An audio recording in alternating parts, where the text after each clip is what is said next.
Hello, what nuts, Humpty Dump nuts, and Easter butt nuts. It's Monday, April 1 US, and this is What Chaos. I'm DJ Bean. That is Pete Blackburn. That is Sean DePaz. Hi, boys. Hello, Hey, you howdy, fools. You fools. You get tricked by anything? I did immediately. Shout out my friends at Oilers Nation. I popped open my computer. First thing I saw was Oilers and Ken Holland agreed a 5-year extension. I was like, whoa, that's today's show. That's awesome. Immediately fell for it. That's such a random one, too. I like that one. My stance on April Fool's Day is that we should get to kill a brand every April Fool's Day.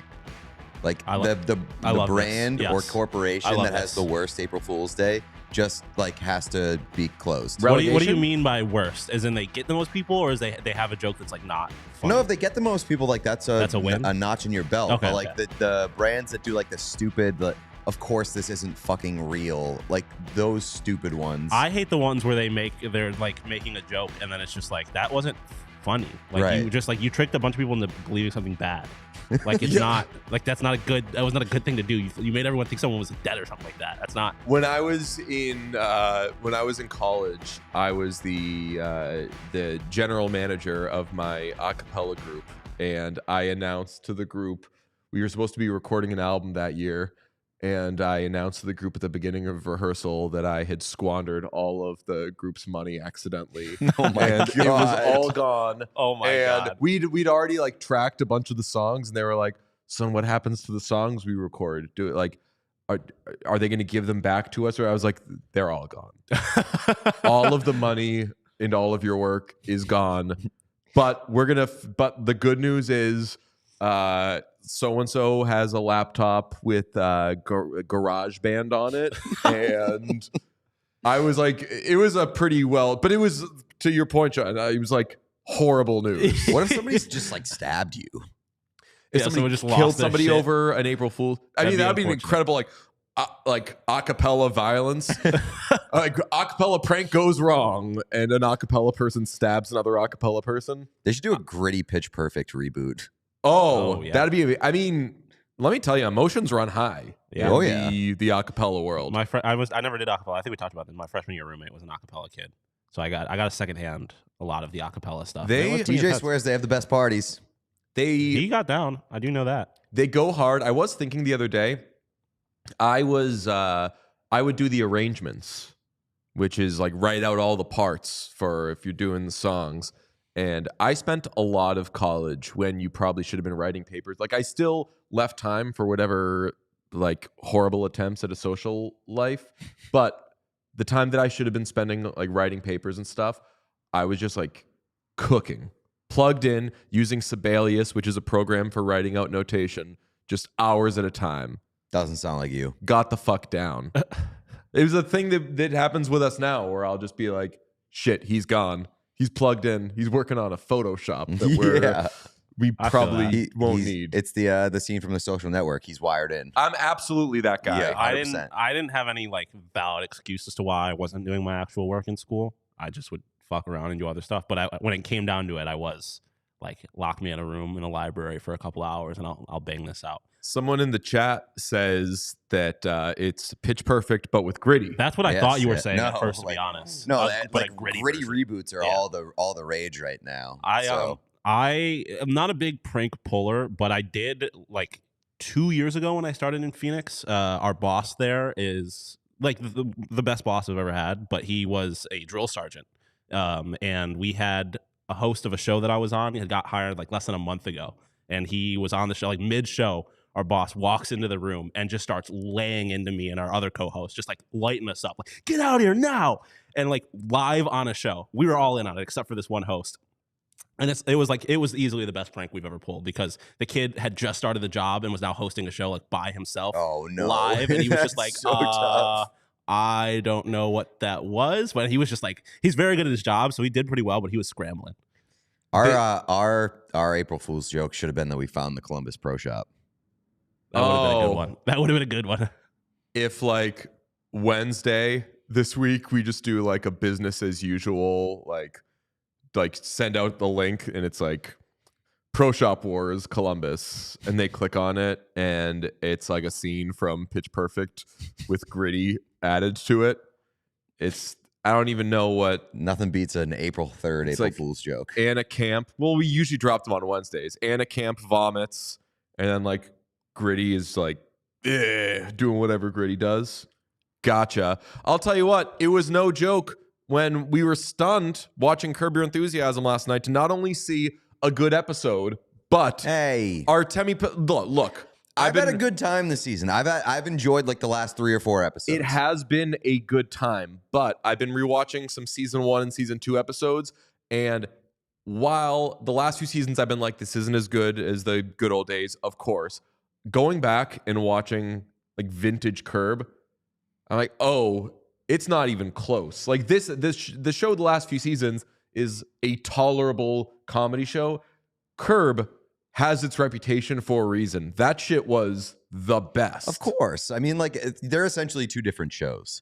Like when they announced the comeback after a long time, like that's 2 different shows. The original Curb seasons also felt like they were shot on like a home video camera. That's another great part. I love it. Yeah. It's I mean, they all look different. Like Cheryl looks so different. Larry looks so different. God, watching early episodes, you know who looks amazing? The extremely dead Richard Lewis. Like, not only did Richard Lewis not look like a guy who was about to die, he was pretty hot.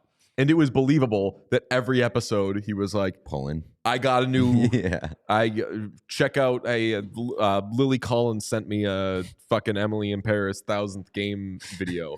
I was believing that for Richard Lewis. But last night's episode, Larry David drops an Artemi Panarin reference, which we knew he knew puck. Oh, yeah. Rangers fan, Capo Caco guy, yelling at Michael Kay. He famously debuted the Rangers Stadium Series jerseys this year. Did I know that? I don't know. I'm pretty sure we talked about it on the show. I remember. He debuted the Rangers Stadium Series. Or did he debut? I don't know if he debuted. Well, I don't know if he debuted them, but he did like. He was just like wearing one. Yeah, like they gave very him soon one, after, and I think it might have been the first time that we saw it. I feel like we saw them all in like that launch. Yeah, that's like, true. I think it's probably the first time we shoot. saw him like in real life. Yeah, but he was like the first person to be wearing one. God, what a legend. He is in town tonight, by the way. He's in Boston. I have friends who are going to see him. I'm not going to see him. I'll explain in a little bit during our game time read why my ass is staying on the couch this evening. Mm-hmm. But man, would love to pick Larry David's brain about puck. He was in Boston all weekend. He was at the basketball games, and everybody I know went up to him, took a picture with him, and were like, "It was the best. He told me to get away from him." And I was like, "Yeah, probably wanted you to get away. Like, probably was not doing an act." He like didn't smile in any of those photos. All those photos, he looked like the most miserable guy. I love him so much. It's the most genius personal brand move of all time. Like if your whole brand is you can't kind of being an asshole, ornery. Yeah, it's just like you almost want him to be an asshole when you meet him. And how bummed would you be, Sean, if you saw Larry David on the street? You were like, "Yo, LD, can we get a pic?" And he was like, and "Oh, he cool." tossed up deuces and everything. That'd be horrible. Be like, I don't know. Like, never meet your heroes. I think that he would be excited because he'd get to talk hockey. Like if we like got into, hey, do you think Artemi Panarin should win the Hart Trophy this year? I feel like he would get locked in. He'd be like, "How many times are you going to give it to this McDavid? How many? 150 points last year. I understand that. This." The clip of him talking about Kako on that on whatever it's like Michael Kay and some other so funny. schmohawk. I watch it every time. It's so funny. Sean, do you have LD on Curb in case anybody hasn't heard it yet? Hammer it. You don't like to hug the person you just had sex with? Can't hit it, quit it. It's your wife. Cheryl, listen, if after sex you want to talk about the Rangers. Yeah, I know. Right, we're not sex on the bed every time. Hey, how about the way Birdman's played? The way he controls that puck? It's really amazing, isn't it? So we should have done some sort of setup. Larry's issue in this episode of Curb is that he has been outed as a perpetual floor sex haver because when people have sex on the floor, they have to get up off the floor after and do something else and leave. No cuddling, yeah. No cuddling, no talking. Cheryl thought like, hey, so this is why we were having sex on the floor. You don't want to talk to me. He says, you want to talk about Panarin. Although when they were married on the show. He was not on the team. Like, are they doing like Blue Jackets talk? Yeah, they doing Blackhawks talk? I don't even know. He was probably Blackhawks. Like, when they were married a long time ago. That would be amazing if there's an episode, it's like a season 2 episode of Curb Your Enthusiasm. It would probably be like season 7 or something. Episode of Curb Your Enthusiasm where they have sex, show everything.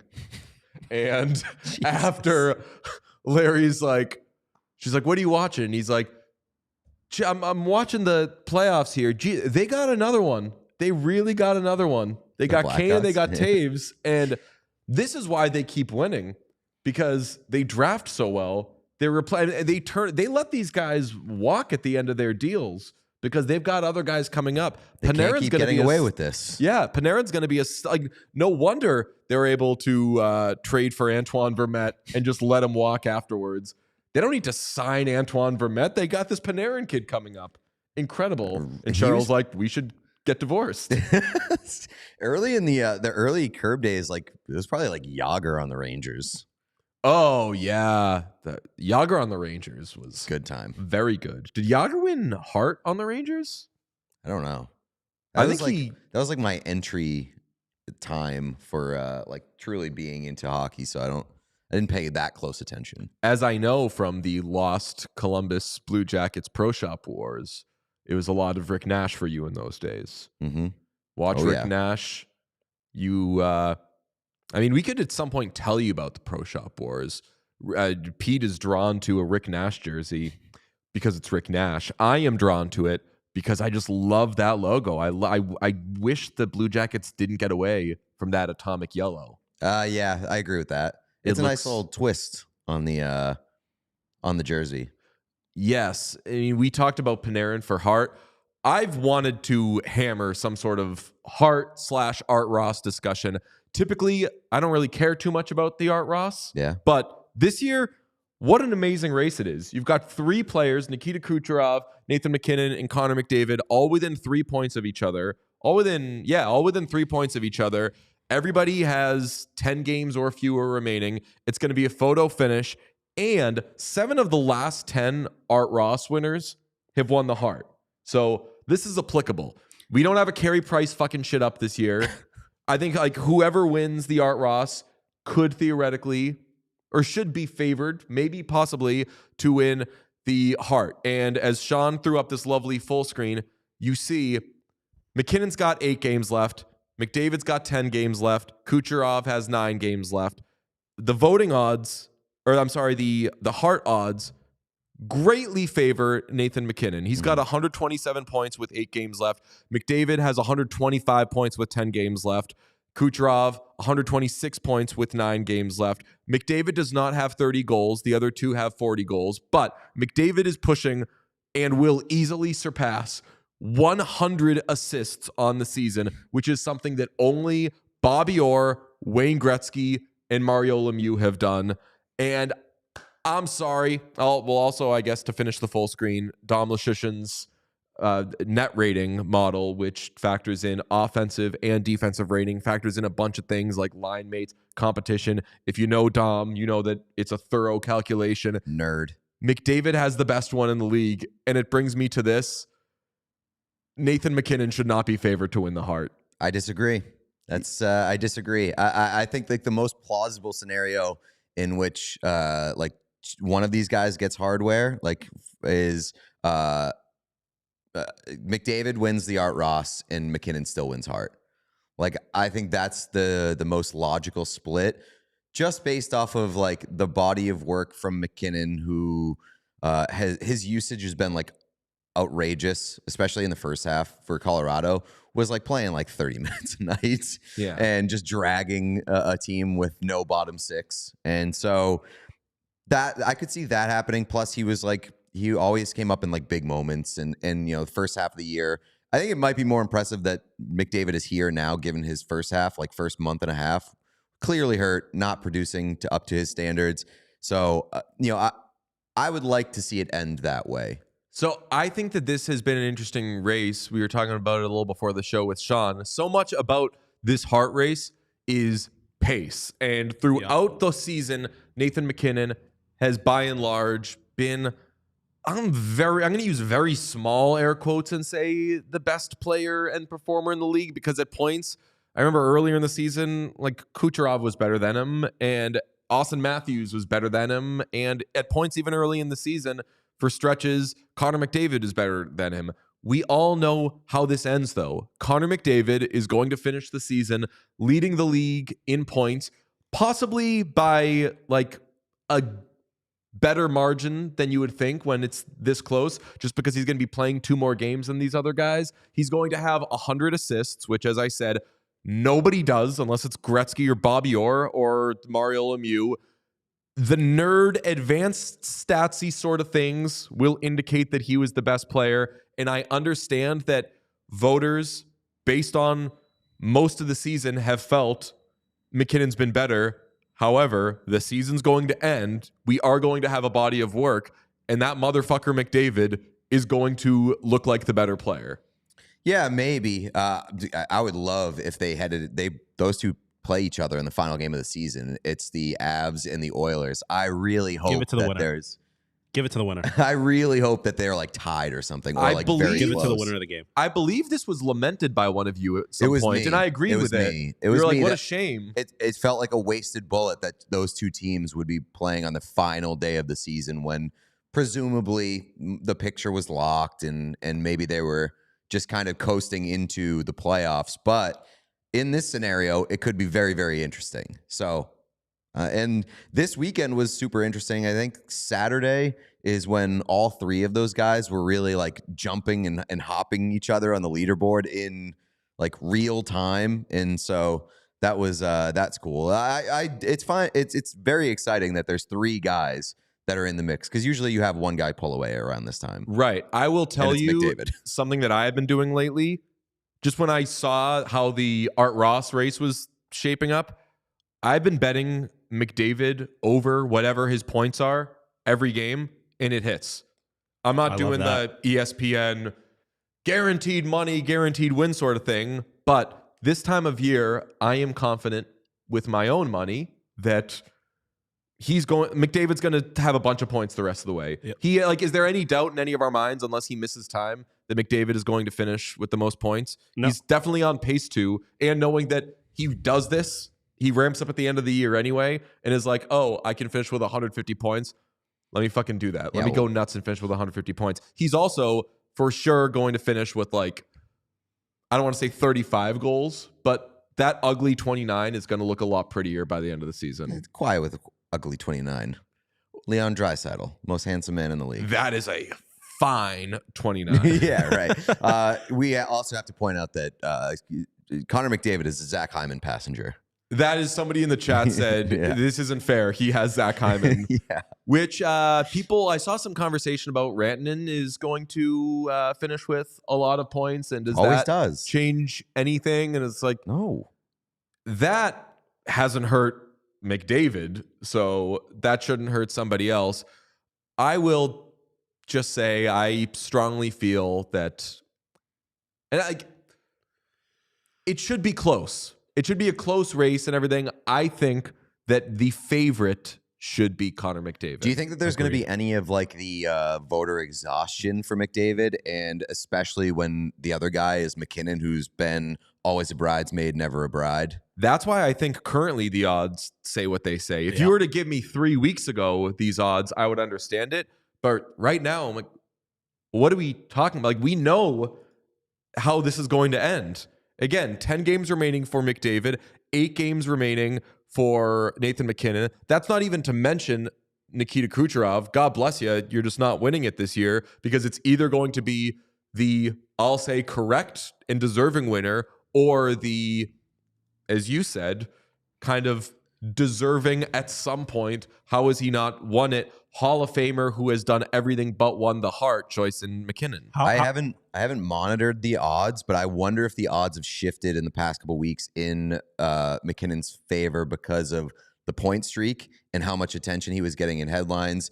The Avs getting super, super hot over the past few weeks, and people really jumping on that train and kind of forcing their money, forcing the odds in his favor. Do you think the market plays any role into how people vote, and especially in a close thing, like one of them being a Canadian market and one of them being I feel like Colorado tends to kind of be an overlooked market just in sports in general. Do you think, especially in a close race, that would play any role? I think that there's a lot of things to consider, and I think a lot of people in the voting pool don't watch a ton of hockey, and they vote for their people, or they vote for who might be favored, and just in a maybe to not look wrong, you know?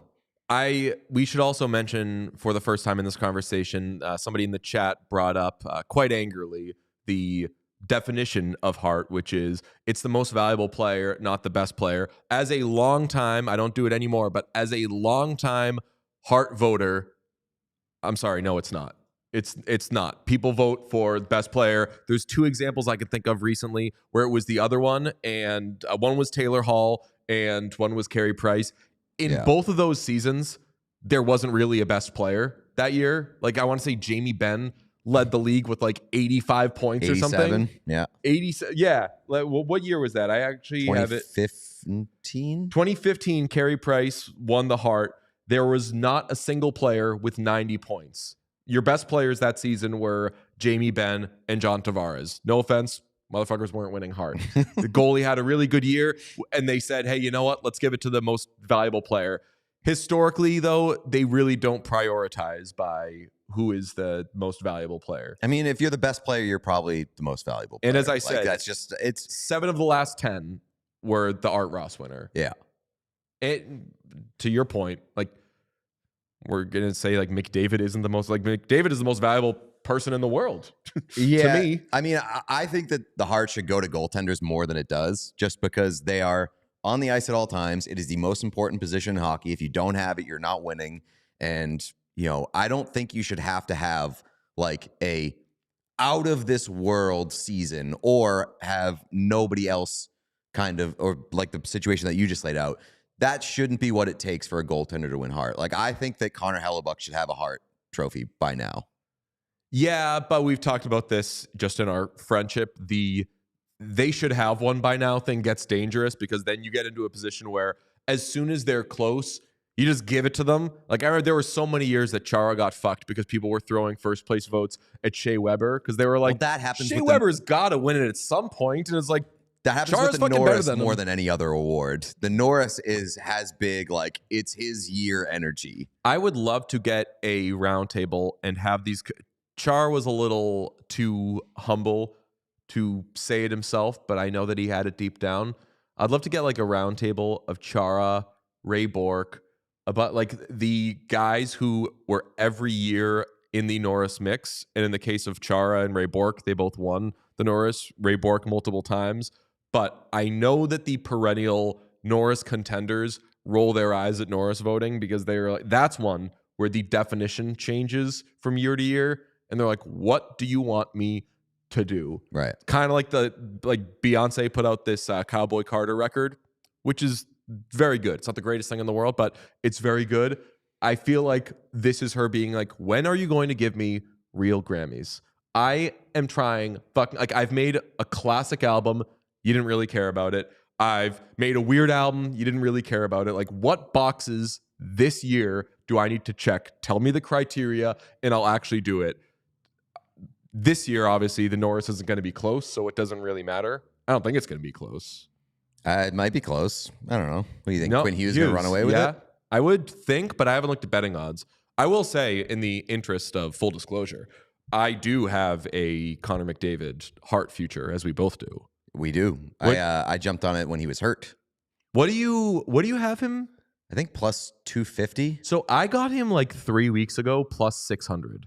What? Yeah. And That's I was like, crazy. I felt so good about getting him early on. Maybe it was just because it was early on. There were like a lot of hockey left. yeah. But the Oilers sucked. McDavid clearly wasn't himself, and I felt good about where I got him at. By the way, for the Norris, Hughes is currently a minus 425 favorite. McCarr is second at plus 320, and then it's up.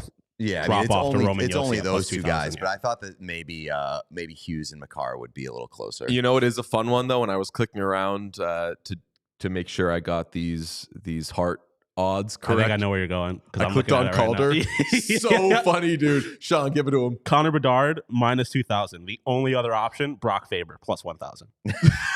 I love that. They're like, hey, So you good. dumb idiot. Why don't you hammer this? I have an athletic story I could forward you that has a lot of people saying that he's having a very good season. Poor Brock Faber. I don't care. No, you don't have to say poor Brock Faber. No, He's getting so much love. It's a little poor Brock Faber because it's just like one of those things where it's like he didn't ask for any of this. He didn't ask to be pulled into. Like he probably looks at Bedard and is like, "That's that motherfucker. What do you want from me?" Like I'm not. It's like looking at Connor. Obviously not like looking at Connor McDavid, but as far as rookie to rookie. The only reason I say poor Brock Faber is because he has to play 30 minutes a night for the Minnesota Wilds and then get off the ice and look at how everyone's telling him that he doesn't deserve to even be in the conversation. Our friend Avery says, a take. Evan Bouchard is a Norris finalist. I will say this. I'll top you with an even hotter take. I give Matthias Ekholm Norris before I give Evan Bouchard Norris. I don't give Evan Bouchard, I love Evan Bouchard. But I also know at this point what Evan Bouchard is, which he rocks. I roll my eyes when people do the... Like, who was it? Was it the crybaby Butchergross that was... I'm just kidding. I love Butchergross. But he was like, this is why Evan Bouchard is bad. Soft. And I'm like... He's a perfect Oiler. He's just good at the thing he's good at, man. Yeah, he's a perfect Oiler. I'm sorry to push back so hard on Butchergross. I'm just mad at him about that one time that he told us to talk hockey.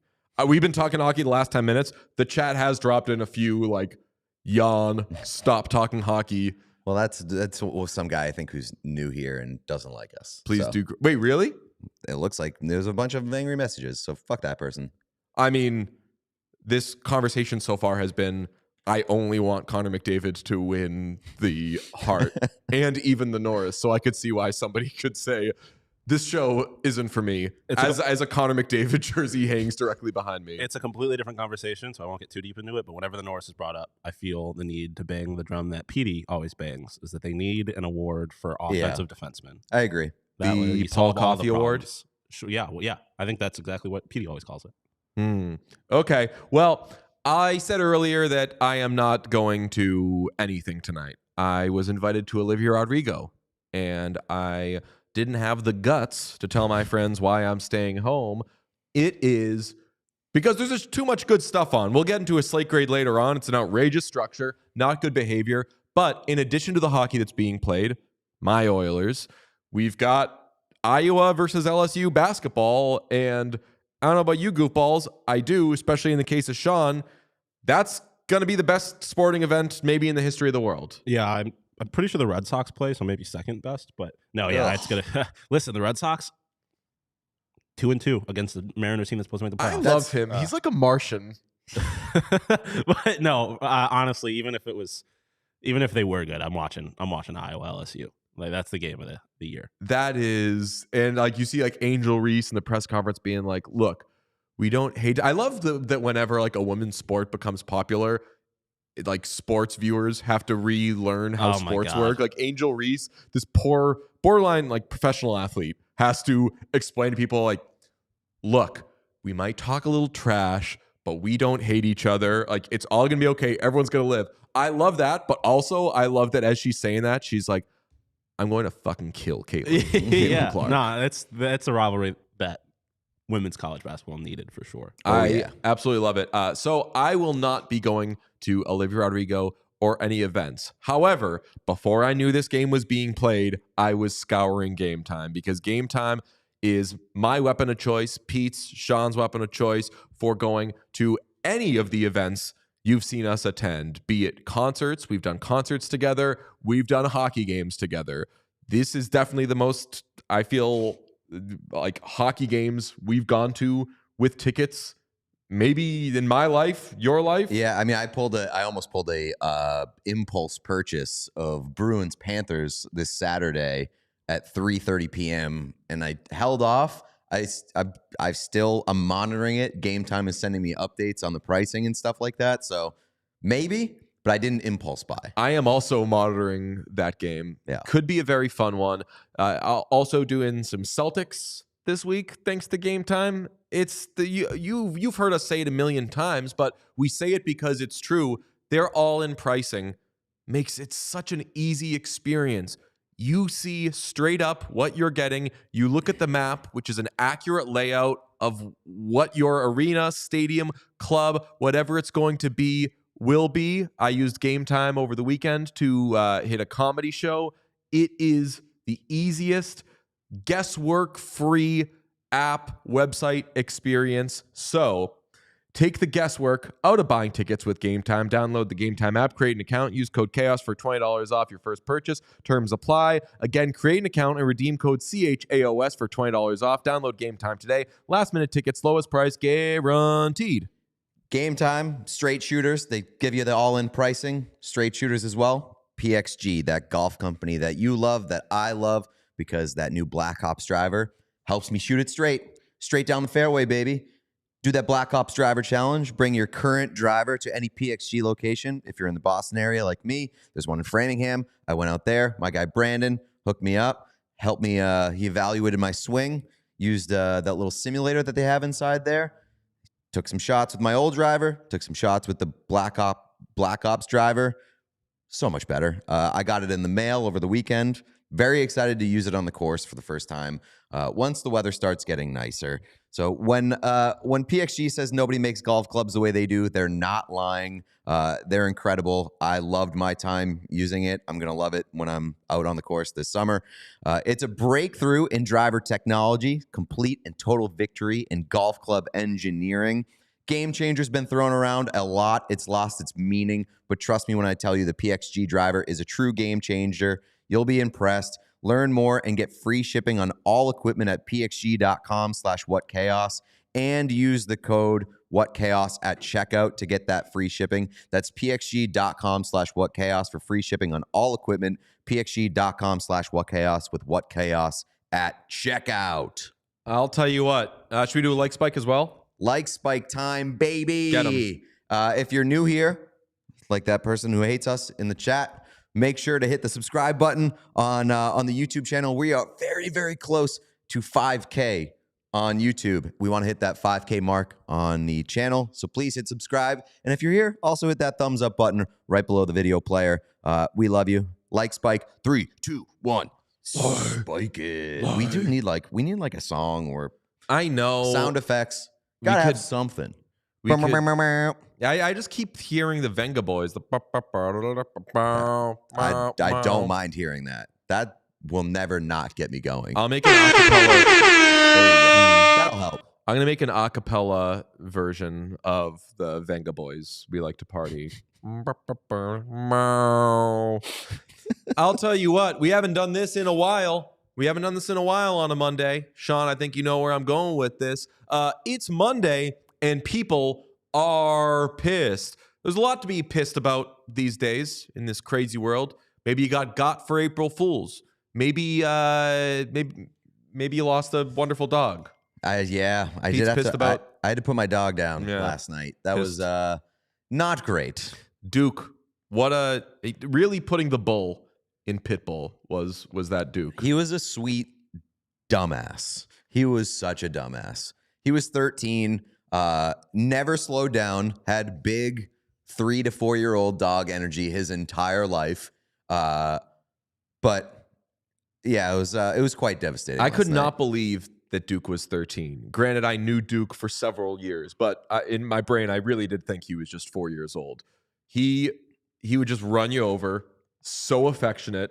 What an awesome dog. He was great.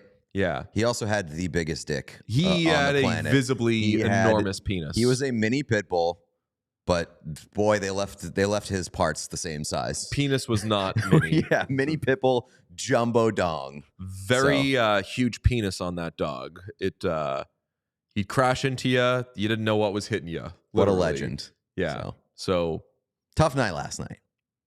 And he had as Pete said, he was well endowed though. So in doggy heaven, I'm sure. April Fools, my dog still alive. No, I'm just kidding. I thought so. I really was going to respond. So you tweeted as an April Fool's joke would be so horrible. You tweeted pictures of him saying like, it's always hard to say goodbye to a dog, blah, blah, blah. And I thought about responding like, dude, this isn't cool. People don't know that that's not really your dog. In poor taste, bad form. But people are pissed at Trevor Zegras because late last week, he threw a fit in the penalty box. And do we have it, Sean? Arena again, and Trevor Zegras breaks our camera. Yeah, he's got a lot to learn. Well, that's a lot.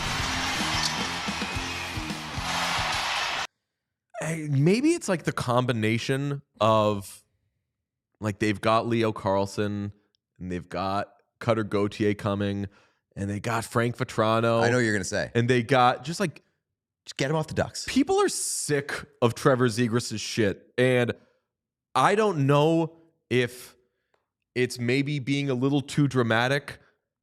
I'd love to chat with Trevor Zegras at some point, but high draft pick, does fancy schmancy stuff, yet why whenever Zegras comes up is it like a little bit of a it genuinely took it wasn't an April Fool's joke. My dog. No, that was a real video of Trevor Zegras. No, my dog dying was not an April Fool's joke. No, I get what you're saying. I want to see Trevor Zegras somewhere else other than Anaheim, and for a couple reasons. I think that Anaheim has enough young talent, and especially in the forward group, they no longer need Trevor Zegras, and I don't see Trevor Zegras as like an integral part of the Ducks' future anymore. I also would like to see Trevor Zegras go somewhere else where he can get like yelled at and maybe his ass kicked by his teammates and have him grow up a little bit. Because Trevor Zegras, I hate to say it, guy's annoying. Yeah. He's annoying. Why couldn't the Cutter Gauthier trade just been you want to send him to Trevor Zegras I was literally just gonna straight say up. that, yeah. Torts, he walks in there, he's he's got his bag like, hey guys, Torts says, you're mine. It either turns Trevor Zegras into like a Hall of Famer or the end of his NHL career. Like he's either going to be like that guy that anytime he's going to end up being Dubinsky basically, or Torts would turn him into a Hall of Famer. I wonder, I'm like trying to think of where else I would want to see him like sent to maybe get like whipped into shape. Carolina might be fun for Zegras. Because like if you're going to be a bear, be a grizzly. If you're going to be annoying, be the most annoying person on the planet. Yeah. The Florida Panthers. Have him go mix shit up down there. I would like him on the Panthers because I like the Panthers being a little hateable. I love the Panthers, but I like them being a little hateable. But they're tough. Yeah, but that's what I was gonna say. I feel like at the same time, Zegras would get down there and Tkachuk would be like, knock this shit off. We've got ass to kick. And Zegras would be like, all right. And then he would channel that anger a little bit better. So you do the angriest Michigan you've ever seen. Yeah, just fucking smack the stick off the post, shatter it in half as he's doing knocks the net over. He's punch like the goalie in the face. He's the forward who gets penalized for dislodging the net for dislodging the other team's net. I also want to say, like, for that clip, Trevor Zegras is far from the first person to destroy a penalty box camera. And I love John Forsland. I love Eddie Olczyk. I think they're probably, if not the best tandem in the league for broadcasters. They were being a little whiny about that too. Like they were acting like Trevor Zegras personally offended them. So, he was being a baby. That's who he is. But they were being a little bit babies about it too. I said this and Sean disagreed with it, I think. I do disagree. I have a completely different read on it. Like, to me, and we were kind of talking about this, like, it definitely seemed like they wanted to lay into him in a, and be like this fucking brat, basically. And they realized they couldn't do that. So they were just like, they didn't really know how to channel the frustration they had. And so, yeah, it definitely came off a little bit like, like the point that you made, DJ, is if you watch more of the clip, which we couldn't show, they talk about how like I wonder what the NHL does if you destroy a camera in the box like that. But like, won't someone think of the cameras? The cameras. Zegras is being an asshole. I don't know what they like. I feel like if anything, they were within their right to go harder on him and didn't. I don't really know. I think they were trying to be professional, and it ended up making them sound worse because they kind of tripped over themselves a little bit. Yeah, they were definitely trying to be calculated about it. Yeah, and I definitely think it made it come off a little less smooth. But like, I don't think they were being like crybabies about it. I think it was like, I don't know how you watch that and think anything other than this kid's a brat. I watched that clip and was like, God fucking damn it, Trevor Zegras. I'm so sick of this guy. And by the end of the clip, I was like, and I hope that Trevor Zegras is like waiting for those guys outside. It is like, pull up. But okay, yeah. But like if you play that out and he's face to face with Eddie Olczyk, Olczyk's gonna be like, you were a fucking asshole, and I'm gonna kick your ass now. Kick Trevor Zegras' ass so fast. So like it's like. It's not like he's talking shit behind his back or anything like that. Like, I feel like Olczyk specifically, if Zegras had a problem with it, let's talk about it. I doubt you're going to have a problem with it afterwards. Not because I think Eddie Olczyk's actually going to beat his ass, but like, Olczyk's right. Let's rank the broadcasters that we think could fight Trevor Zegras. All of them? Maybe only Jack Edwards would lose to Trevor Zegras. I think. Jack's got that fucking dog in him. I mean, Rob Ray would destroy. Oh my God! Yes. His life, I mean, there's one we're for sure missing. Somebody who would possibly, like when Andrew Ferentz was talking about why Chara doesn't fight a lot. Like he was like, because he could fucking kill somebody. He doesn't want to kill people. Louis DeBrusque would swallow Trevor Zegras. And I think Jack might swallow. Like Jack Michael might. Yeah, famously 50 years old. That's right. He had a birthday. How does Bob do against Trevor? This is such an inappropriate conversation. How does Bob do against Trevor Zegras? Bob kills Trevor Zegras in 1 second. Bob does a fucking like what do they call it? Open hand. Bob open hand slapping Trevor Zegras would be the best. Knocks him down. Chris Rock or like Will Smith. Bow. I mean, he famously got into a little bit of a beef with Tyson Nash of the Coyotes because after he got into a beef with Troy Stetcher, then Tyson went on a rant about how you're doing all this hot dogging and high stepping. Tyson Nash being a tough guy. No, I know, but I think he's at the top of a list of guys who would want to fight Trevor Nash. Or Trevor Zegras. 100%. He wanted to fight him like that day. That day, yeah. This is a good conversation, and I checked the chat as we were doing this. They're like, maybe we should sit this out and talk about like who Trevor Zegras should play for. But the three of us are having a great time analyzing. Like Andy Brickley sees Trevor Zegras, gives him one of those. Darren Pang is waxing Zegras. That would be so funny. If you got your ass kicked by Darren Pang, you have to retire. Pang. How does Pierre do against Trevor Zegras? Pierre Maguire? Pierre's like, I know everything about you. And he's like, I know. How does that factor in? Getting your ass kicked by Pierre Maguire would be the most humiliating thing on the planet. I feel like Pierre Maguire could kick my ass. You ever see the video clip of Zegras? It had to be a number of years ago where Ryan Getzlaf is behind him and another young guy, and they're like walking into the Ducks locker room, and they're doing like some fucking like goofy ass like pregame ritual, and you just see Ryan Getzlaf walk into frame, and he's like, I need to retire. Yeah, I have seen that. He's just like, these fucking kids, get me out of here. This is not my league anymore. I felt so bad for him in that moment. What if, and not to get off topic, but what if like Zegras went to Chicago? I would not. No, I don't want to see him go to like a young team where they're like, he needs to go to a team where there's veteran presence where he would get his ass kicked. Don't give him another Ducks. Although Nick Foligno would be not to speak for Nick Foligno. We talked about like, you're so chatty. You're a big camaraderie guy. What happens when you don't like somebody? And he said, oh, they know. Mm-hmm. I think that Nick Foligno would have the... I'll be honest with you. I think Connor Bedard would like hate Trevor Zegras. That's what I was going to say, is I feel like the difference between the Ducks and the Blackhawks is that Zegras came up as kind of the guy. Like, I think it's just now he's kind of realizing he's like maybe not a part of the future and not the guy on the Ducks. But he came up as like, especially when he did the Michigan, like he was on the cover of NHL and all that. Like he thought he was the guy. If you go to the Blackhawks right now, like you're going to look at this 18-year-old who is A, better at hockey than you, and B, taking it way more, not, I don't want to say taking it more seriously than him, but is clearly like has his head on right. Like if you're Zegras in that situation and you have also Foligno looking down on you, like, but you don't really have any room to be an asshole there. Bedard is like so deep into like hockey's the only thing that matters to me that I think that Trevor Zegras is like more a celebrity than a hockey player at this point. I think that Zegras would show up and be like, hey, kid, I saw you did the Michigan just like me. And Bedard would be like, this isn't going to work. Right. This is absolutely not going to work. I feel like he's got a lot of Larry David energy. Bedard? Connor Bedard. Oh, yeah. When he gets older, he's going to be like, He's going to be like, shut the fuck up. Yeah. You have another Monday and it's people are pissed. I'm pissed at the LA Kings because they are fucking my shit up so bad. Kings not winning games.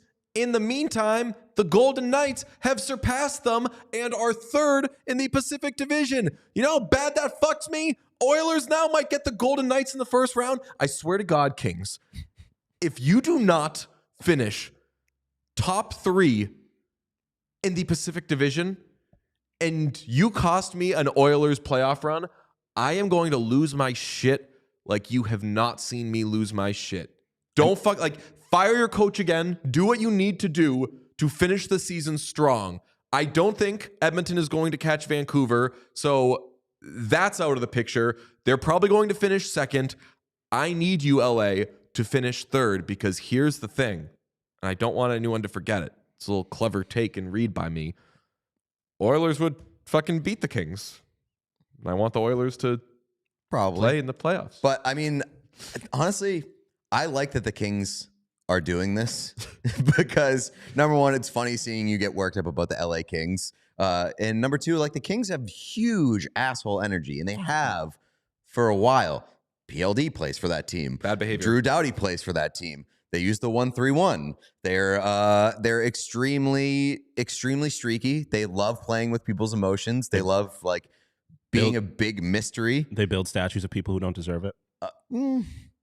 Yeah, that's fair. But I mean, Dustin Brown, an important LA King. Upstate New York legend. I respect him. But he's an important LA King. He doesn't deserve a statue. But they have big asshole energy, and I kind of like that for them. Well, what I was going to say is, A, I feel like the Kings have been like a really hard out in the playoffs the last couple of years. And then B, like, wouldn't it feel really sweet, though, if they ended up playing the Golden Knights in the first round and then they beat them? Because I feel like that sets your Oilers up big time. For that will be run. The thing that I said to Aiden Hill about when the character survives an early murder in the horror movie. Yeah. It's like, well, if you can get past that, you can get past anything. If the Oilers, I don't know, maybe, let's wrap our heads around this, Sean. Maybe the Golden Knights are a little rusty. Well, I mean, Mark Stone hasn't played in 4 years. Yep. So he'll be showing up. And they have, we'll say, lyingly said, maybe Mark Stone doesn't play in the first round. Yeah. He fucking plays in the first round. Don't bullshit a bullshitter. I mean, we know how this works. He's got a busted spleen. How do rosters work? Like, does he have to be activated like before the series starts, or if they're down 3-1, can they be like, all right, Mark? I want to say they can activate at any time, okay. Right? Yeah, I think so. They'd be able to drop him in whenever during the series. So we'll see how that all works out. A reason the Golden Knights are picking up points is because the Wild did the thing again and lost. They pulled the goalie in overtime, which is the second time that they have done this because they desperately need points. On Saturday, they were playing the Golden Knights, and they were 8 points out of a wild card spot, chasing the Golden Knights among several other teams. In overtime, they pulled the goalie, and as we know, because they got away with it earlier or just a couple of weeks ago, if you concede a goal to an empty net if you have an empty netter scored on you in overtime, you don't get any points. You don't get the loser point. I think that's a great rule. We discussed it. It's very fun. It worked for them against, I want to say, maybe the Avalanche. I forget who they were playing. But I don't think it was the Avalanche. They tried it on Saturday, and the Golden Knights were like, oh, we're just going to block a shot and score. So they got 0 points. respect. Yeah, I mean, I respect going for it. I also like the playoff standings right now for what we thought was going to be like kind of a boring and in some spots unbearable close to the season. This has been a very, very fun playoff like picture to monitor. I didn't watch a ton of hockey over the weekend. I went to a wedding and like checked back in yesterday with the standings. Looking at the standings, I was like, holy shit, a lot of stuff is happening. I've missed a lot of stuff over the past like 2 days. This has been the best season to love all of the things that we love. Yes. Loving hockey, loving the Western Conference. I had a kind of hilarious interaction on Friday night. I met up with some friends, and there was a person there who I did not know. They were very nice. We hit it off right away. And when I showed up, my friend was like, hey, how's it going? And I was like, how's it going? Zach Hyman has scored 50 goals, blah. And I'm just like saying all the exciting things that are going on in my life. And we had just a lot of the conversations that we were having are about the things that interest me and that like why I was feeling so great, all the fun things that had happened. And they were just all hockey related things. And later we were having a different conversation. And I said, and as an Armenian person, blah, blah. And the person who I had met and hit it off with was like, wait, you're Armenian? And I was like, yeah. He angrily was like, you're not Jewish? And because I was of like, your love for Zach Hyman? No. And he was like, I've thought this. He was like, you came in and we're like, guys, Zach Hyman is the first Jewish person to score 50 goals. Did you see Jeremy Swayman's TikToks? He had a great bar mitzvah. And I was like, oh no, I was just like celebrating all the coolest things this week. And it was a very funny interaction. That's awesome. But it just reminded me, I was like, mad at you. He wasn't, and he wasn't offended or anything. He was like, oh, like the reason I liked you right away was like, because this person was Jewish. He was like, oh, hell yeah. And he also rattled off some stereotypes about the way that I look, which I suppose he could do. I would not dare. But anyway, that was a very funny interaction. But it did remind me, I was like, just what a time to love all the things that we love because they're all hitting for us. Oh, yeah. And the Capitals in third place in the Metro right now. Flyers in danger of falling out of the playoff picture. Detroit Red Wings could still be in the mix right now, despite them just puking all over themselves for the past month and a half. East is interesting. And now, like, looking at the Kings and the Golden Knights, get the Blues out of here, right? You want to suck off the Blues? Can we send them to Sucktown? Yeah. Are we sucking off the Blues, or are we giving them a drink? Okay, so folks, there's a rule. When a team gets sucked off, it means like they've been like a vacuum has come and sucked them out of the picture, and they are gone, and then we're not allowed to talk about them the rest of the season. And we say that with a nod and a wink because clearly we're a couple of badasses over here, and we break the rules all the time. But I would like if the Blues were not in the picture. I think I love the Preds. I would like the Kings to screw their heads on correctly and to get my Oilers a better playoff matchup. You mentioned the Capitals. They're 2 points ahead of the Red Wings for the third in Metro with 9 games left to Detroit's 8. They do have one more game against each other next Tuesday. That's going to be very exciting. I love it.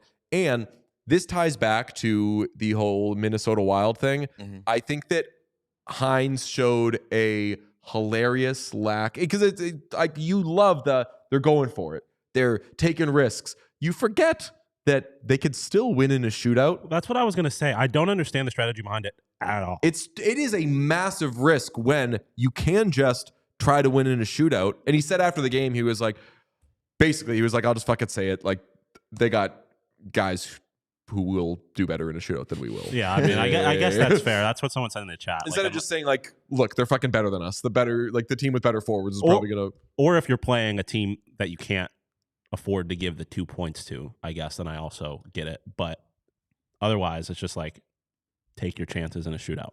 Yeah, but I'm not an NHL coach, though. No, I respect that. And it leads me to this point. Whether the stakes there or the Capitals Red Wings game over the weekend. I'm sorry, the Red Wings Panthers game or the Capitals Bruins game. I don't have some grand shootout take. I know that our friend Zach Werenski does, but I like these end of season shootouts when that point actually does matter. The drama feels appropriate. That spotlight's on this guy. It's mano-a-mano. I really, really like when two teams need the point, like the Panthers and the Red Wings. Like, Panthers are playing for the Atlantic Division. They're playing for the President's Trophy. Red Wings obviously are fighting for their lives. Capitals fighting for their lives. Bruins playing for the Atlantic and President's Trophy. Like, both of those teams should not be mailing it in, and it does seem like it has a little more juice. You do finally, in that situation, get the kind of D2 the Mighty Ducks stakes of a shootout. Yeah, I agree with that. But I think the problem is that doesn't exist for longer than 2.5 weeks in a season. Like, the problem with the shootout normally is that it feels like all right, let's just get out of here stage of the game. And it typically follows the excitement of 3-on-3 overtime. So it's just a buzzkill. But you're right in that when there are actual stakes on the line, shootouts are cool and they're very good for drama and building drama. It's just that you don't want them to decide a meaningful game, like a real meaningful game, like a playoff game or whatever. And there aren't usually gigantic stakes until the final few weeks of the season. I have a question. We saw Noah Kahan. We saw Noah Kahan. Is it Kahan or Khan? I have no idea. I believe it's Khan. Noah Khan? I believe so. That's how I've always heard it. Like James Khan.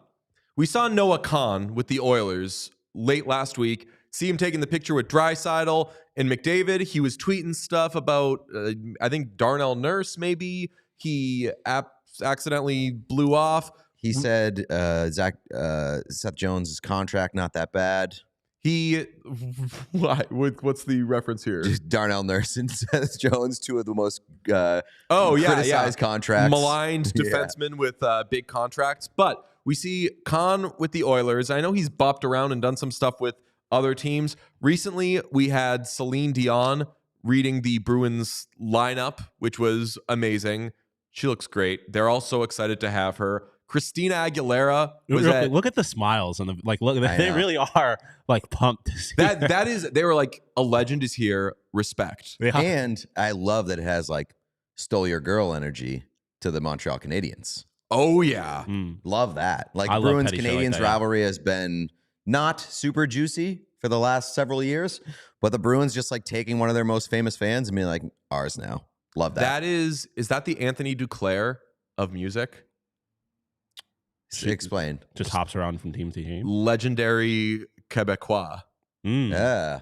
And like, she does just like pop around the league and just arrive and be awesome. So there are a lot of similarities between Anthony Duclair and Celine Dion. I guarantee you Anthony Duclair is a Celine Dion fan. Oh, yeah. You know why? Like because you have to be. I guarantee every hockey player is a Celine Dion Especially fan. a Quebecois one. Who's a person that's not a Celine Dion fan? That's a good question. This is going to be a little tangent. Oh, boy. But I went down a Celine Dion rabbit hole recently, and let me find it. I was looking up the song "My Heart Will Go On," which famously is from the 1997 James Cameron fish movie Titanic. Mm-hmm. And that song is written by James Horner, who writes a bunch of Celtic music, which is why you get the flute and everything in that song. The lyrics are by Will Jennings. I clicked on, who's Will Jennings? He's an American lyricist. He writes lyrics for songs. The two biggest songs he wrote lyrics for were "My Heart Will Go On" and "Tears in Heaven," which, if you do not know what "Tears in Heaven" is, it is an Eric Clapton song about how his kid fell out the window. That's weird. Eric Clapton didn't write the lyrics to that song? That's That really is weird. crazy. That's a crazy look for old Eric. That is really weird. That is a bad look for old Slowhand. I should have known they wow. weren't racist enough. Yes, they did not include hate speech. They were not anti-vax or in the 70s. That is such a weird look racist. for Eric Clapton. It's also kind of a weird look for a guy who writes a song for a guy whose son fell out of a window. Yeah, just be like, hey, look, my kid died. What do you think? Yeah, right. What do you got? What do you got on that? Imagine that meeting. You'd be like, hey, I got something for you. It's like, why'd you write this? My like one, I guess, kind of spin zone where it would kind of make sense is if like you're just having a really hard time dealing with like the grief of it and you need someone else to help you process it. And they write it together. But yeah, if a guy just showed up being like, I saw your kid fall out of a window, here's a song, that is crazy. Yeah, imagine just showing up for coffee and be like, I got some songs for you. I think you're really going to like them. And he just reads it's like, what the fuck? You were just like going through the news. It's like, had to go there? If you ever heard the story about how Hamilton was written, like Lin-Manuel Miranda was on vacation reading the biography of Alex Hamilton and was like, this should be a rap musical, which is crazy. I just love the idea that this guy was like on vacation, drinking his coffee, going through the news, and was just like, saw this story and was like, this needs to be a song. This is going to be a banger. Yeah. I like the painting that you just, the picture that you just painted, which is like, he shows up to a meeting with a stack full of songs and he's like, let me know what you think. And Clapton is like, oh, well, right off the bat, this Tears in Heaven, just the title kind of hits a little close to home because I've actually gone through some personal grief. I lost my son. Let's peek at the lyric. Oh, buddy, I know. What the fuck? I like that. I want it to be like in the middle of the stack of songs, though. So it's like, okay, not bad, not bad, not bad. Wait, hold on a second. What? I'm going to cheat the timeline too, and say that this is like Clapton is riding high in like the late 80s off It's in the Way That You Use It, and everyone's like, oh, Clapton's back. Hot shot. It's in the way that you use, and he's like, what do you got for me, boys? What the fuck? It's like reminder. It's a real the worst thing that could happen to you happened. Eric Clapton's been like, look, I don't defend any of the terrible turns Eric Clapton's life has taken, but that is a person who, for everyone's sake, I'm like, I want that guy to be okay. He did and said some horrible things, then did like some actual good in the world to either cleanse his soul or, I don't know, buy himself some goodwill or whatever. But like he built a ton of like rehabilitation centers in like underserved communities. And particularly was like, I want like black people to have the same opportunities to get better as white people and everything. And I was like, fucking Eric, hell yeah, you got your shit together. And then COVID hit and he was like, you know why I'm bad at guitar now? Because of vaccines. Don't get him. Fucking Eric Clapton. The guy's a mystery. Chad is saying that he co-wrote it. He has co-writing credit on. So I think that's better. It's better, but I would assume Clapton wrote the music and old Will. I would think that Clapton wrote some of the lyrics. Well, I would if I was Eric Clapton and that was presented to me, I would be like, I got to change one word in this, so I got a writing credit. We've talked about this. The old Glenn Fry, change a word, get a third. It's an old songwriting trick, Sean. You know about this? I didn't know of it specifically, but it makes sense. So you just be like, oh, like let me tweak this a little bit. Now we've both written a song. That's very nice. Changing a word. I love like behind the scenes songwriting stuff. Like my favorite thing ever is the "Okay, Ladies, Let's Get in Formation" from Beyonce. It was written by a dude, Sway Lee of Sunflower fame. Yeah. Oh, he wrote those lyrics, which is hilarious to me because it's like one of the most classic like women empowerment lyrics ever, and it was just a dude. Do you know "Hold Up" by Beyonce? Hold up, they don't love you like I love you. Yeah. That chorus, that hook, is written by Ezra Koenig of Vampire Weekend. He was hanging out with Diplo, made this hook. Years later, Beyonce was like, I'm interested in it. And then Father John Misty wrote the verses. Huh.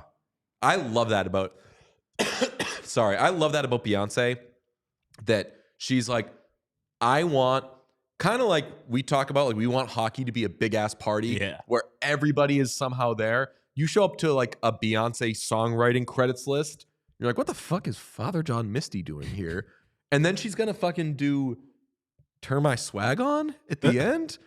Well, this is a crazy person, but I love it. It's so crazy. The thing about the Clapton thing, though, is that like that it'd be one thing if your kid like died in a car accident or some like traditional way, but just a traditional way for a child to die. Well, but you know what I mean. Like Sean's big into the tradition of. It's quite possibly death. Like the most horrific way. Yeah, and it's just child. Like, and I've never heard like that's not something. Like anybody can relate to. Right. So like, how are you writing a song about that? That's a good point. Like, it's not like if the kid had died in a tragic but more common way, like a car accident, you could be like, okay, I can wrap my head around that idea. Maybe someone that you've known. You don't know anyone that's fallen out of a window. Yeah, you imagine like someone going up to Clapton and be like, same thing happened to my nephew. Like what? Oh, that's crazy. Yeah, that helped me get through my window-related child death. It's just such a specific thing to have happen to you, to have someone else help you write that song. That's crazy. So that was all part. I never even set up the topic because we got so far away from it. Factor in Kahan with the Oilers. Apologies, Noah, if I can't say your name correctly. Celine Dion with the Bruins. Christina Aguilera at the Penguins game. Is music having a moment? I think it is. Is it music's biggest weekend? Is tonight music's biggest night? Also, Christina looks great. Also, that Penguins jersey looks great. That Penguins jersey is tremendous. Best the Penguins have looked this season. True. And around the same age as most of the players on the roster. That's right. Probably. Man. Oh, I mean, if we're going to be horn dogs for a second, which isn't our want, but I feel like a lot of times on the show, we're like, we're not these types of people. But Jeff Skinner playing in his 1,000th game, which congrats to Jeff. Maybe fans aren't as high on the 1,000th game thing as teams are, but this was a huge year for 1,000th game. We got JVR, we got Brad Marchand, Nikita Kucherov. Did Hedman play in his 1,000th? Yes, he did, because they wore all those jerseys. Yeah. Right. I feel like every game somebody's played in their 1,000th game, but it's still very impressive, and Jeff Skinner is our friend, so we're happy for him. Lily Collins of Emily in Paris fame. Emily in Paris. Is that what it's called? That's how you pronounce it. That's not Wayne Gretzky. Peyton Manning pronounces it. That's true. That is true. No, it's people are like, there's like discourse about like how annoying it is when people correct people for that. So, well, I like that you did it. Emily in Paris. Okay, Emily. Okay, let's see the Emily in Paris thing.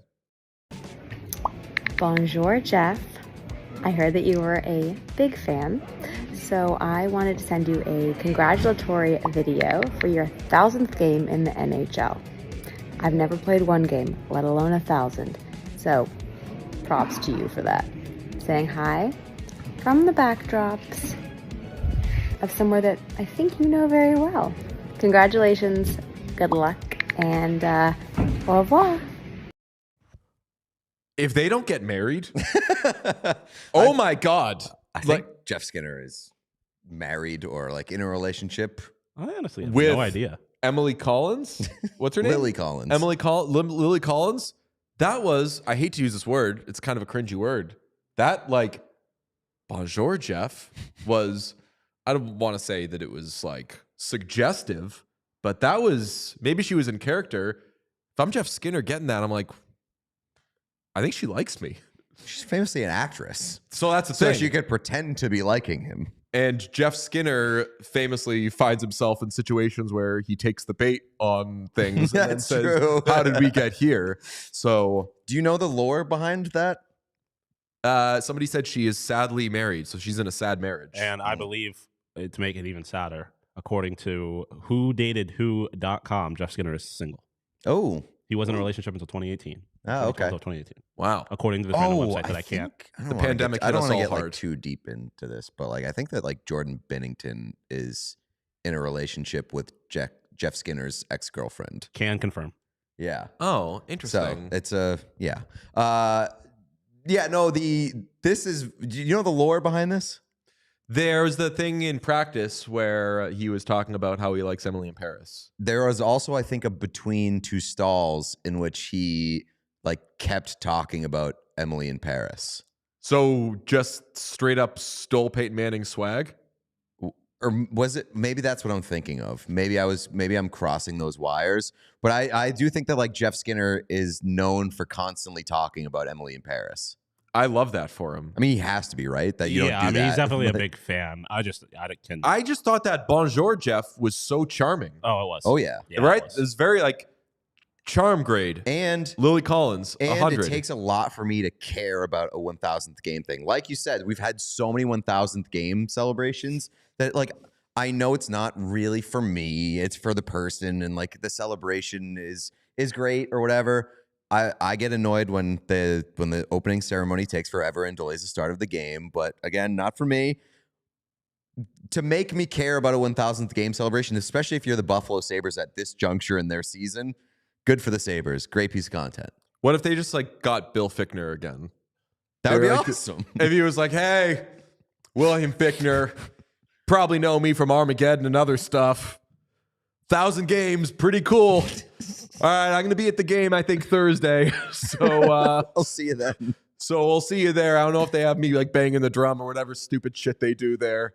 But go Sabres. Bill Fichtner out. Big respect. Also wanted a quick shout out the Frozen Four because college hockey has been awesome recently. Can confirm. And BC is incredible. They almost lost yesterday. They went to overtime with Quinnipiac, and Quinnipiac, the way that they lost yesterday broke my heart. A very, very sloppy play on a rebound right in front of the net in overtime. BC survives. I'm falling in love with Ryan Leonard. I think you're falling in love with Cutter Gauthier. Yeah, man. But that BC team, as much as I historically have not cared for BC as a whole vibe. I'm a active BC hater. Active BC hater. I mean, I have the pin on my back. It's hard to hate this BC hockey team. They're fucking electric. I agree. Watching them, I was just like, this team is, I'm in. My father went to Boston College, and I grew up going to BC games all the time. So I was raised a Boston College hockey fan. I went to college at another Hockey East school. So while my allegiance shifted there, I never really was like out on BC. Generally, especially once I started covering the NHL, I didn't pay any attention to college hockey, so I would be fraudulent to say I'm a BC fan or I'm a this fan or I'm a that fan. But I love watching this BC hockey team. Will Smith is amazing. I love that it looks like Cutter Gauthier is, and I say this endearingly, like worth the trouble. Not that he's a troublemaker. He just like didn't want to play for Philadelphia. But there was so much noise all around him. Kevin Hayes' fingerprints were fucking everywhere. And then you watch the kid play and you're like, I see why the Flyers were really mad that they don't get this kid. Yeah, I agree. We got BC, Michigan, which that's going to be incredible. Frank Nazar. Oh my God. Oh yeah. What oh yeah. A pass. The Blackhawks are going to be a problem. Dude, the Blackhawks fans, it is very depressing to be a Blackhawks fan. The Blackhawks are going to be exciting in like 2 years, right? Big time. That's going to be awesome. And then BU Denver. I love this Frozen Four.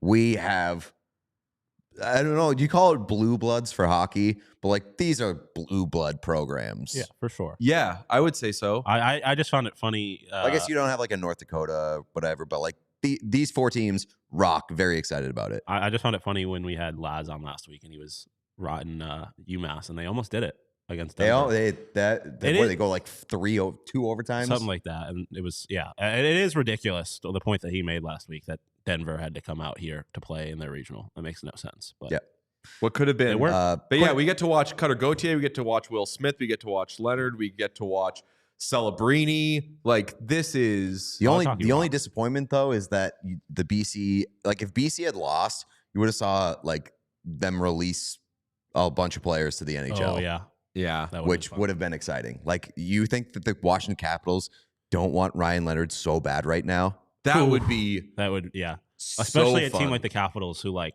it's not like you're shoehorning him into a good team just to get him like they're No, like they need Ryan. Like Ryan Leonard would probably be one of their better players. Remember, Exactly. It must have been like 2017 where the Bruins were kind of bad, and they were like, "Fuck it, we crawled into the playoffs." Charlie McAvoy. Mm-hmm. That was, and then like the first round of the playoffs was like, it's like 50-50 they win. Didn't Jake Gensel make his debut in the playoffs for the Penguins? Oh, am I making that up? You might be. I feel like I remember could be that. Tricking me, but. Regardless, I do love it. Is a fun time of year when college kids for sure. show up to. Is there any chain update, or should we get to a slate grade? There is a chain update. The Colorado Avalanche passed it along to the Montreal Canadiens because they lost the Canadiens. Luckily, I also had the Canadiens, so I kept the chain. But then the Canadiens lost the Carolina Hurricanes, and now the Carolina Hurricanes holds the chain. And they don't play again till Thursday, in which they play the Boston Bruins. Whoa, that's going to be a good one. I no made implications up the Gensel there, thing, though. For the record, completely made up the Gensel thing. I don't know where I got that. Okay, from. Yeah, good for you. I like that. April Fools. Yeah. Fools. That's what I was going to say. By the way, I was interested in your thoughts on this. NCAA at NCAA Ice Hockey, the verified like actual NCAA account, just tweeted out an hour ago. We're canceling the Frozen Four.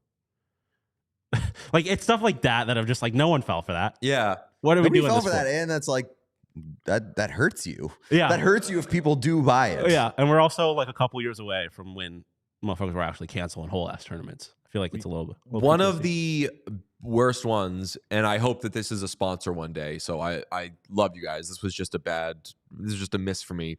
Dunkin' Donuts did the so obviously lying thing that I'm like, that's not they donuts did, thing. Yeah. They posted a screen grab from like the Notes app that was like, we're changing like our name again. We're just going to be called Donuts. Talk later. Donuts. So like, it's funny because it got me a little bit more because the way I figured it out was just opening up the Dunkin' app this morning. And like the first thing you saw was it just said, we're called Donuts. And I was just like, what? And then I was like, wait, that was literally today? Yeah. Oh, and I was like, what? And I was like, oh, wait. It's April Fool's. Okay, so that's better. What I saw was a tweet. Yeah, that is way different. That wouldn't have got so me. Bootleg and clearly like it's just like we're really kidding. Not amazing. Let's get to a slate grade presented by Game Time. There are 8 games this evening. 7 p.m. U.S. Panthers at Maple Leafs. 7 p.m. U.S. Red Wings at Lightning. 7 p.m. Penguins at Rangers. 7 p.m. Islanders at Flyers. 7 p.m. Avalanche at Blue Jackets. 9 p.m. Oilers at Blues, 9 p.m. Kings at Jets, 10:30 p.m. Kraken at Sharks. This is the most outrageous structure I have ever seen. There are 5 7 p.m. games, 0 8 p.m. games, 2 9 p.m. games, 0 10 p.m. games, and 1 10:30 p.m. game. That is crazy. I think that's the craziest slate we've seen. It is weird behavior. That is so weird. And I very much dislike it. Now, 7 p.m., I believe, is the Iowa LSU basketball game. So going up against that is really one good game. Panthers at Maple Leafs, couple of playoff games. Both teams should want the points. Red Wings at Lightning is very important. Red Wings at Lightning, true. I underlined the games that have 2 playoff teams, and I did not underline this one because the Red Wings are not a playoff team. But you're right. That does have big implications. 9 p.m., Oilers at Blues and Kings at Jets at the same time, I don't like because I am going to be scoreboard watching. I want the Oilers to get points just on the off chance. And we had a discussion earlier about the Blues being sucked off. I think they're taking the drink because if they lose tonight, they'll be officially sucked off. Officially suck time? Yeah. Okay. Well, it's just a crazy structure and there aren't too many amazing games, so I will give this an A-, and that's where I stand on that. It's my truth, and I'm sticking to it. I think that's fair. This was a good episode. We had a lot to get to, and I was wondering, how are we going to be able to pack all this in? Not only did we pack it all in, we went a little long, and we talked for longer about Eric Clapton. And I would say the meat of this show was Hart. We did a lot of good Hart stuff, but then it was a lot of which broadcasters could beat up Trevor Zegras and then Eric Clapton talk. I think that's a good rundown. That's a hard-earned figure. I think we simultaneously during the show had like the longest, most concentrated, in-depth hockey conversation. One of that we've had on the show in the Hart conversation, and then also We should clapped and sun falling out of a window. We should allow the chat to do their own slate grades, which is they grade the slate of like our rundown topics. Grade the show. Just grade the show. Grade Yeah. at the end. Yeah. Grade the show. Press like. Get people to subscribe. I don't know why. So there are different numbers, I think, that when you hit on whether it's a social media or whatever, that like once you hit this number, it really moves. The subscribers really move. For some reason, we're just shy of 5,000 and have been just shy of 5,000 for like since the trade deadline, like 3 weeks. Yeah. So get us to 5,000, please. Grade the show by going into like once we're no longer live, go to the YouTube video. Yeah. Because you can, it lives on YouTube. Go to the YouTube video, grade the show in the comments. Oh, I like it a lot. Okay, we have lots more to come this week. We will talk to you tomorrow. Bye-bye. We all silly like the mayor.